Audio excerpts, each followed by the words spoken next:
The opinions expressed in Reality Rangers are individual and not necessarily representative of Spirit Live or Toronto Metropolitan University.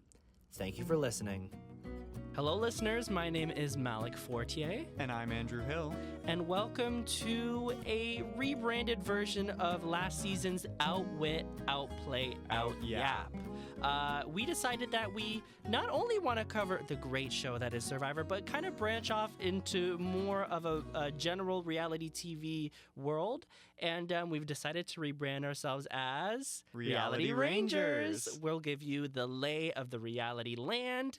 And this season, we decided to cover a show that is based in our home country, Traitors Canada, Season 3. It's going to be really exciting. I'm pumped. I love Survivor, but I am so excited for this Traitors season. I've always said, like, Traitors is one of those shows, like, I love the atmosphere, I love the treachery, I love the deception, I love the fights at the round tables. Like, this is my favorite. Right. We were talking about this beforehand. I definitely have a much more Survivor Big Brother heavy skill set, but Malik has watched like so much. Traitors Australia, it's his UK, time to shine. US, Quebec, oui.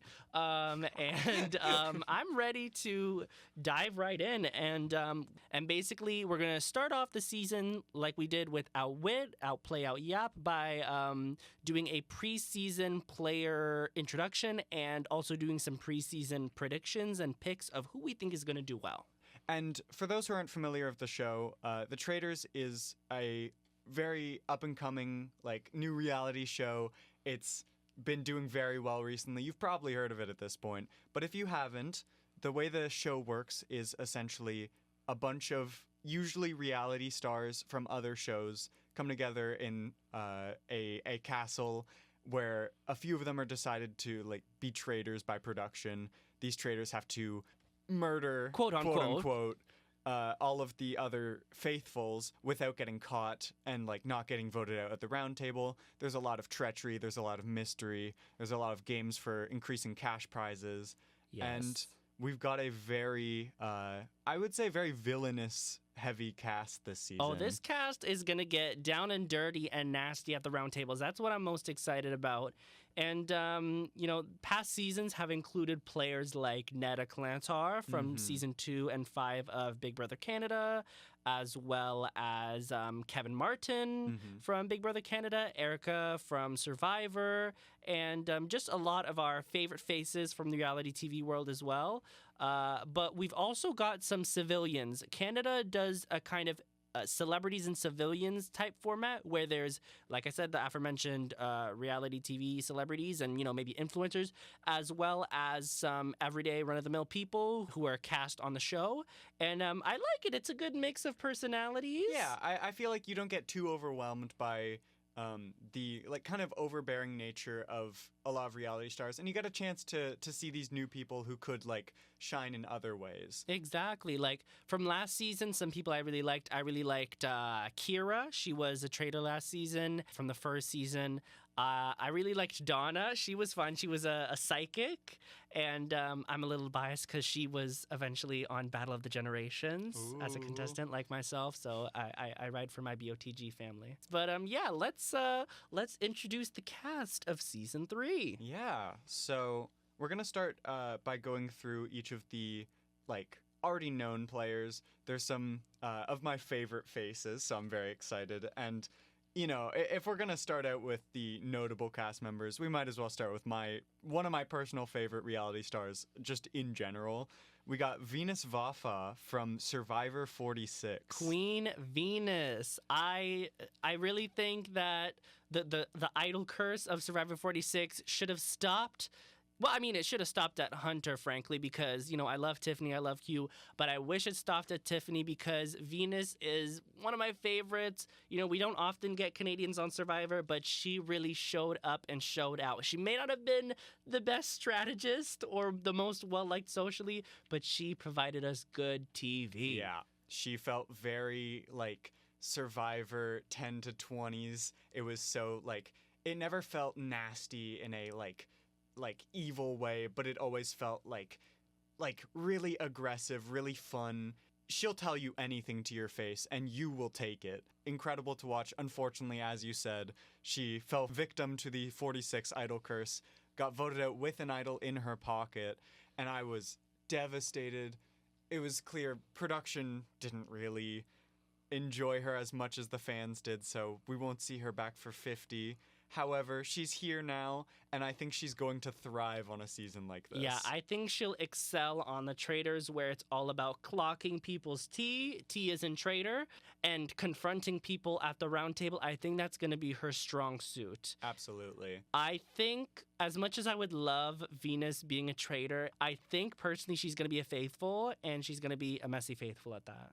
I absolutely agree. I have that like idea in my mind where she's probably gonna end up being a faithful. So I'm really hoping she really gives the vibes of a recruited traitor later down the line. So I think that would be like best case scenario if we saw her like get recruited. I think she'd be very level headed, very like able to switch up fast and like stay on the attack as long as she can make it there. And I really hope she does. Me too.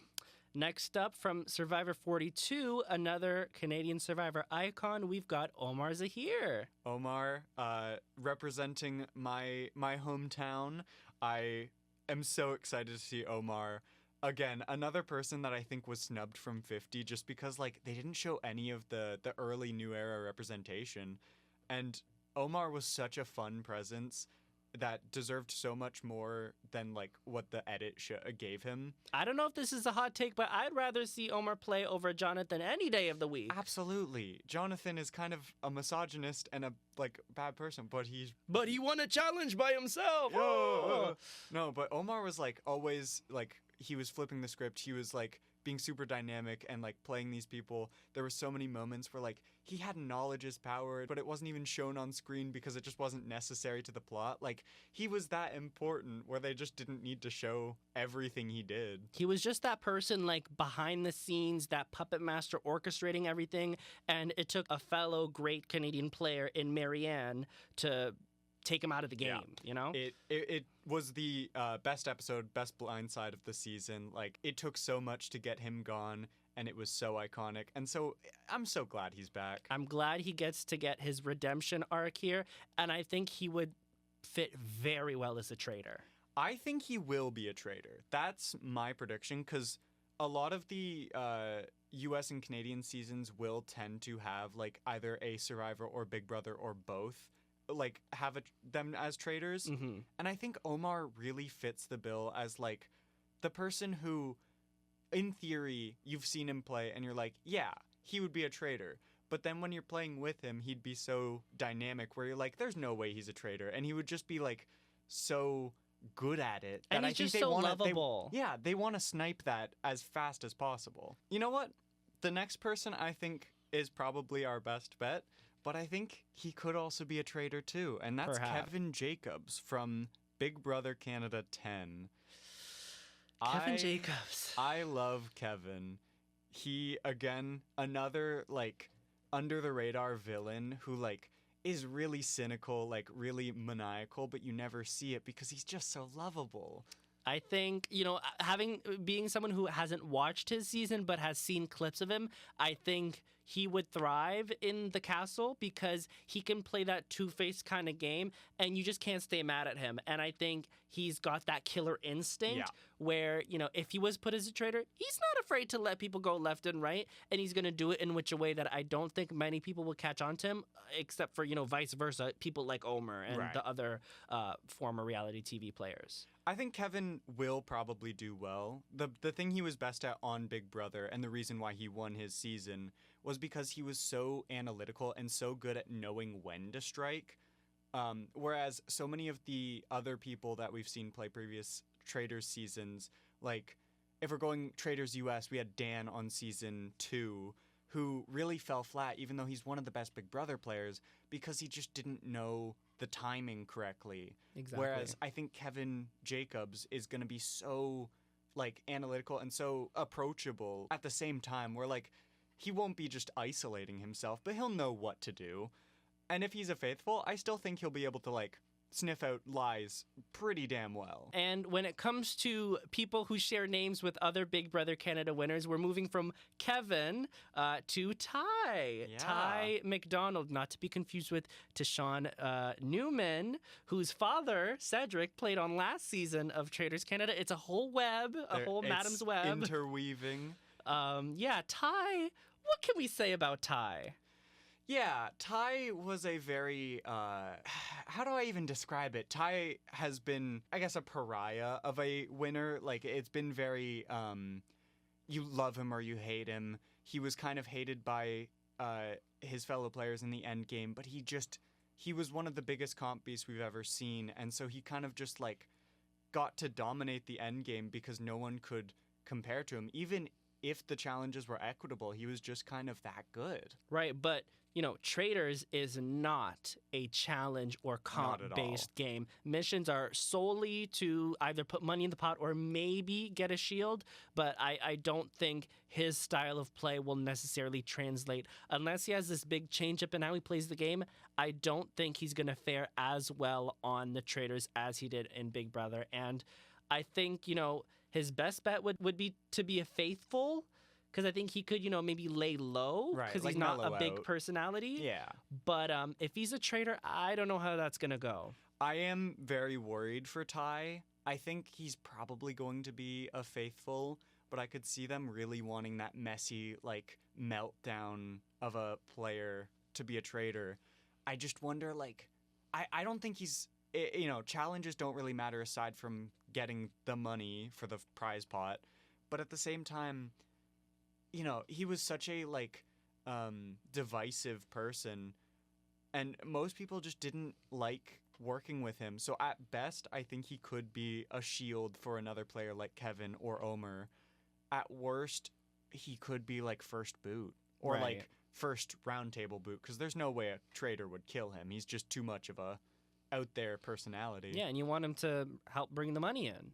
Now, with our last of the Big Brother players, we've got Coco from Big Brother Quebec, Celebrities. I'm pretty sure she's a comedian. Yes. And from what we know, she is a consistent player. She's placed third in both of the seasons she played in. We're not counting that, like, offshoot game, like I wasn't Celebrity sure what Summer was Games. going on with that, but it was bizarre. I'm only really focusing on the main 2 seasons she played, where she got just outside of Final 2 both times. Which is a very commendable kind of game. Like, yeah, to be that consistent, it proves that she's got the social skills to make it to the end with, 2 different groups. And if she's that adaptable in Big Brother, I think it could translate probably well to the Traitors. She wasn't this person who relied on comps like Ty. She was probably more of a social person. I did see, as I was trying to look into her a little bit, she was a little bit of, like, a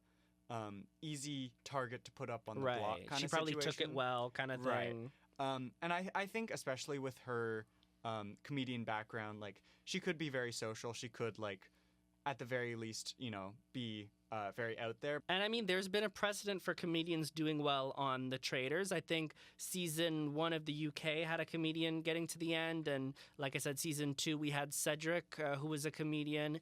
Not that he did necessarily well, but I think there's, some aspects about that job, being able to bring light and humor to a otherwise tense environment that could help out with a game like this. Yeah.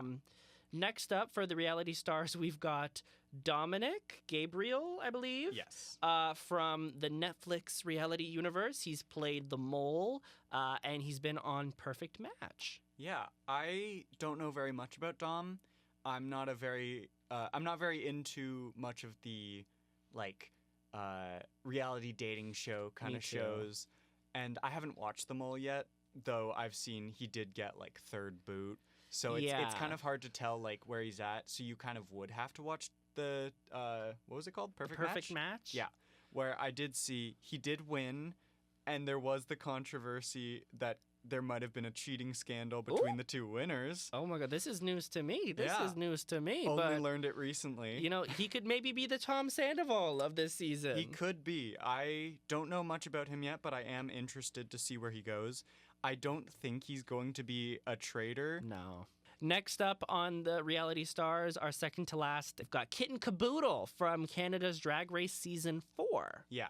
I don't think either of us are too in the know when it comes to the Drag Race seasons. Yeah, not much. I'm not very well versed in that world, but I feel like in general, the Drag Race contestants on any of the seasons usually tend to have a very like they're known for being very boisterous, out there, and I think it's one of the most entertaining archetypes that we've seen. for sure. You've got Fierce from Season 1, Melinda from Season 2, and then in the U.S. you've got Bob the Drag Queen and Peppermint and all them. They definitely, even if some of them leave early, they leave an impact and impression at the round table. So it'll be fun to see that. I'm very interested. I think there's a chance that they could be a traitor. Perhaps. It could be like a Bob the Drag Queen situation. It's going to be a little messy, a little crazy, but it'll get there in the end. Yeah. Next up, the last from the reality TV side of things, we've got Jade Hollywood, who is a choreographer for Canada's Drag Race, among other things. Yeah. Don't know much about Hollywood Jade. That might be the person I know the least about. I'm interested to see where they go, but I really don't know much about them at all. And if they're a choreographer, they know how to direct people, Right. get people in line. They're a leader, so maybe we'll see that. Maybe in they'll place. rally some votes and some voting blocks at the round tables. That would be interesting. We have two more notable faces. The first of the two we have is Sarah Nicole, who's like a mom blogger, influencer, body positivity creator. Yeah. We've seen similar archetypes. I think from last season, Lauren, who made it pretty far, was an influencer, and Sarah Nicole. She seems pretty likable. I did a little quick skim of her Instagram page, and she seems like a likable person. I think she seems no nonsense, though. I think she'll be willing to stand up for herself at the round tables. Being a mom, you've got to be able to put up with a lot of people, loud voices, right? Yeah. Little kids running around. She's gonna control those round tables. I think of the people that we know up to this point, she seems to me to be the most faithful person I can think of. I don't think they would ever make her a traitor. She feels very Dolores coded from that has to be a faithful vibe. Right, but then that could work to her advantage if she does end up being a traitor. Mm-hmm. And finally, speaking of the housewife archetype, we've got Cara from this is a pretty new installment. I think the Real Housewives of Toronto only started maybe a year or two ago. Do we watch Real Housewives? No. I don't, but I think there is a very consistent archetype with most of the housewives from previous installments. yeah, the precedent has been set that they're not great at the game. I mean, Dolores won, but how much of that was due to Dolores' gameplay? Not much. Yeah. However, if we get somebody like Phaedra, if Cara plays a little bit like Phaedra, I'm really interested because Phaedra, I think, shocked a lot of people. If Cara's anything like Phaedra, sign me up, put her in the turret. I want to see how she plays. Loved Phaedra. I'm just hoping that she doesn't have, if that's the case, she doesn't have the similar outcome to Phaedra, what a just sad before the downfall. finale. I think the other thing to consider is, with other Traitors seasons with notable people, there's usually a lot of housewives, but it's just her this time. Yeah. So they can't group together in that kind of way. There's a lot of civilians taking the place of where the housewives would have been. So I think we'll have to see her play scrappy because she doesn't have that fallback that a lot of other seasons tend to have. Yeah, there's usually a big voting block. We especially saw in seasons 2 and 3 of the U.S. Traitors that was a big point of contention for a lot of players. And now we move on to the civilians. See, we're not going to know much about these civilians, but we can still, do a little rapid fire. I'm going to go through each of them and just, list off their jobs. And I'm going to say if they give me traitor or if they give me faithful. And you can give your little take on which they would be too. Okay. Yeah. So for Asfear is an event planner. Let's, plan a murder. I'm going to say Asfear could be a good traitor. They don't give me the greatest longevity vibes. Yeah. But I think they could be a fun presence early on. Right, okay. And this is Shala, but spelt with Cagla. Shala, this is one of the interesting civilians because Shala is coming into the game with their partner Meredith, and they're keeping that a secret. See, if you watched last season of the Traitors Canada, you saw that Nick and Kira were secret siblings, and nobody figured it out. And that really helped them out because they had somebody in their corner looking after them. It does work in your favor, but it can get quite messy, especially if they make one of them a traitor. Next up, we have Curtis, who is a sales director. I'm getting nothing. He's giving me nothing. It's a very faithful vibe, Yeah, faithful, goes out mid-game. Next up, we have Jamal, who is a correctional supervisor. So he has experience with people who, break the law maybe and murder folks, potentially. Right. But I think he could also fall into that cop archetype of a lot of reality shows where they really overestimate themselves, could overplay. I don't think they're going to be a traitor. All right. For the next one, we've got Jericho, who is a banking advisor. I almost thought that said baking advisor. And I'm like, okay, what is this? Canada's Great Bake Off? No. I wish. Jericho, banking advisor, okay. He doesn't stick out to me much. And I don't know. Maybe he can prove me wrong. I want him to prove me wrong. I think he could do very well for all I know. Lisette is a waitress, and that's a different job. A lot of these are administrative and, white collar.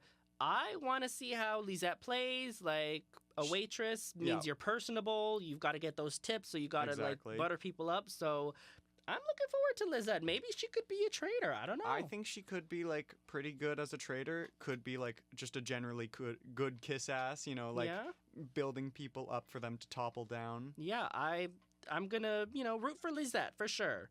Then we have Mackenzie, who is a power engineer. It's a fine job, but it doesn't really tell us anything. Yeah. Then we have Natalie, who is a fleet dispatcher. So I don't really know what that entails. I think it could be good because I assume it's a communications operator between airplanes and pilots and stuff. If your job has communication in it to some regard, I think that prepares you a little bit for a game like this. Then we have Rhea, who is an office admin. Okay, snooze fest. Sorry, Go girl, Rhea. give us nothing.